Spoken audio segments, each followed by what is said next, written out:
আমি এটা একটু বানায় রাখতে হবে, সো আমি এরকম 2 স্পুন নিয়ে আমি একটু জাস্ট বানায় রাখতেছি এটা। মানে 20 মিনিটের মতো এটাকে একটু ভিজায় রাখতে হয়। পানি মিক্স করতেছি, জাস্ট নর্মাল ওয়াটার।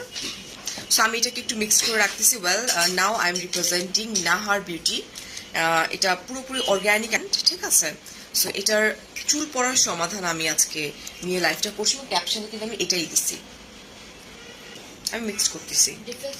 প্রোডাক্টটা ইউজ করার পরে আপনাদের কোনো মানে এই যে প্রবলেমটা আছে চুল পড়া, এটা সমাধান হয়ে যাবে ইনশাল্লাহ। আমি লন্ড্রি এটাকে বানায় রাখলাম। এই যে আমি এখন যেটা করবো সেটা হচ্ছে নাহার সিক্রেট হেয়ার অয়েল যেটা আছে, এটা সিক্রেট লেখা আছে। সো আমি এটাকে ইউজ করবো, অ্যান্ড এটার মধ্যে কি কি আছে, এটার মধ্যে অনেক কিছু আছে। এই যে ওকে, মানে স্মেলটা অনেক সুন্দর। এটা নট অনলি নারিকেল তেল, এটার মধ্যে সরিষার তেল, নারকেল তেল,